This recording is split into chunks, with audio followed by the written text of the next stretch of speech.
Welcome to growing my veggie garden. Come on in.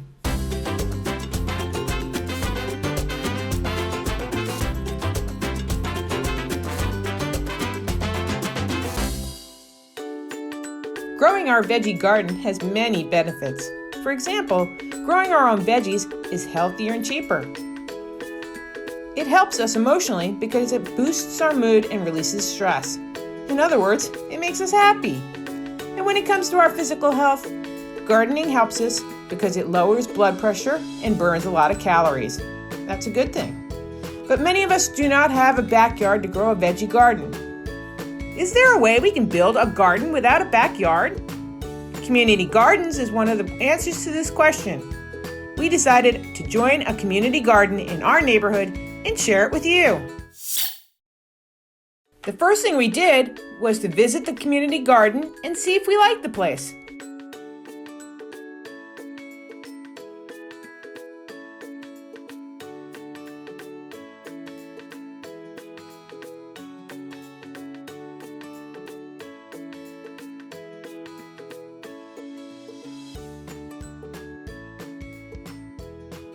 We loved that they had a mural and a butterfly garden.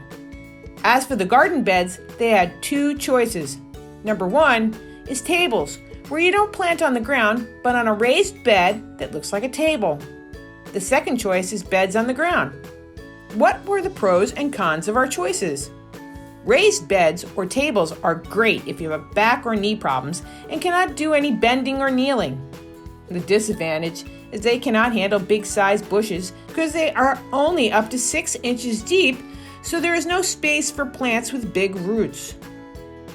The beds on the ground seem to have no issues.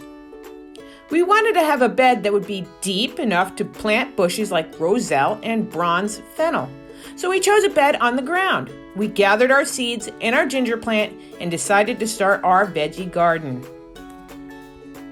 A week into the process, after we planted our ginger and some lettuce seeds, we noticed this nut sedge or nut grass started to invade our patch. We pulled the weeds out, and a couple of days later when we came back to check our beds, the weeds were back and even more abundant. In trying to solve the problem, we found out that nut sedge is very aggressive and persistent kind of weed. It's very hard to get rid of because these weeds get their roots 3 or 4 feet deep into the ground, making it impossible to get rid of them. We talked to the organization leasing us the bed, and they acknowledged this was a problem and that they were trying to get rid of it by solarizing the beds. Solarizing is a good solution that uses no chemicals, but in the case of our community garden, this solution was not working. Most farmers and gardeners use herbicides to get rid of this weed. We wanted our patch to be organic, so chemicals were out of the question. This was a real dilemma. What did we do?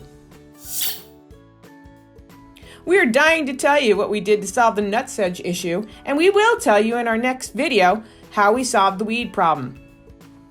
For more information about community gardens and where to find one near you, visit the American Community Gardening Association, which is www.communitygarden.org. Thank you for tuning in. It is so fun to have you in our patch. Don't forget to like and subscribe to our social media channels. See you next time. Bye-bye.